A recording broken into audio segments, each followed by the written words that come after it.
It's okay to be sad.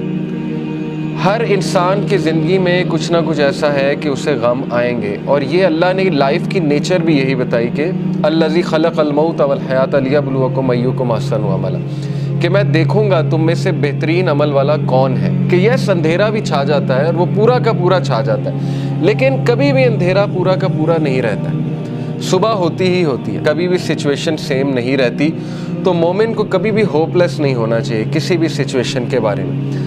Hope ہی ایک ایسی چیز ہے نا جو انسان کو زندہ رکھتی ہے. تو اللہ تعالیٰ ہوپ دلا رہا ہے. یہ اللہ کے الفاظ ہیں، یہ کسی انسان کے الفاظ نہیں ہیں کہ اللہ تجھے نہیں چھوڑ سکتا، نہ اللہ تجھ سے ہیٹڈ کرتا ہے. بس یہ اللہ کے کچھ طریقے ہوتے ہیں انسان کو ٹیسٹ کرنے کے لیے، انسان کو کچھ سکھانے کے لیے، کیونکہ یہ دنیا کی زندگی تو ہے ہی بہت ٹیمپرری. اصل میں آخرت کی زندگی ہے، وہاں پہ آپ کا ریوارڈ جمع ہو رہا ہے. اللہ کے ہاں دیر ہو سکتی ہے لیکن اندھیر نہیں ہے، ٹھیک ہے نا. اس کی بہت سی حکمت ہے اس دیر کی. اللہ تعالیٰ پتہ نہیں آپ کو کیا ریمائنڈر دینا چاہ رہا ہے، آپ سے کیا آپ کو ٹھیک کرنا چاہ رہا ہے، آپ کے کون سے سکلز کو باہر لانا چاہ رہا ہے. اللہ کیا وہ ہی نہیں جانے گا جس نے تمہیں تخلیق کیا ہے؟ کیا اس کو ہی نہیں پتا کہ تم کس سچویشن میں ہو، تم کس غم میں ہو؟ اللہ سے ہوپ لگائیں گے نا تو ایمٹی ہینڈ نہیں آئیں گے. نو تو ہے ہی نہیں نا، ہوپ لیسنس تو ہے ہی نہیں اللہ کے ہاں.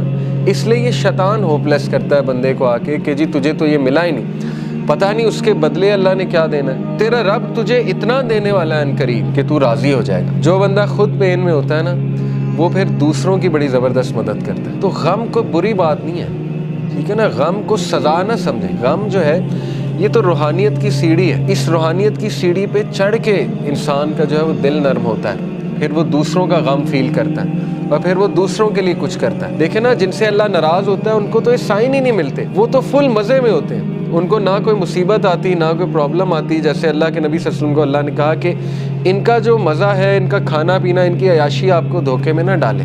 یہ اللہ تعالیٰ ان کو ڈھیل دے رہا ہے، یعنی اللہ ان سے اس حد تک ناراض ہو چکا ہے کہ اللہ ان کی کیئر ہی نہیں کر رہا. جس شخص سے اللہ ناراض ہو جاتا ہے تو پھر اللہ کے نبی نے کہا کہ پھر اللہ تعالیٰ اس کی وہ بھٹکتا رہے اور وہ جس وادی میں مرے اللہ کو اس کی کوئی فکر نہیں ہے. یہ ہے اصل میں وہ شخص بدبخت. اور یہ کون ہے؟ وَلَا تَكُونُوا كَالَّذِينَ نَسُوا اللَّهَ فَأَنسَاهُمْ أَنفُسَهُمْ. کیا تو نے دیکھا اس کو جو اللہ کو بھول گیا تو پھر اللہ نے اس کو اس کا آپ بھلا دیا. اولئک هم الفاسقون، یہی تو فاسق ہے. تو اس لیے یہ مت سوچے کہ اللہ نے آپ کو بھلا دیا. اگر اللہ کسی کو ناپسند کرتا ہے تو اپنے قریب کیوں لائے گا؟ مجھے یہ بتائیں، ٹھیک ہے نا. ایک بندہ کہیں اور جا سکتا ہے، کلاس میں آ گیا، دین کا لیکچر سننے آ گیا، کیا یہ نشانی نہیں ہے کہ اللہ اس سے راضی ہے؟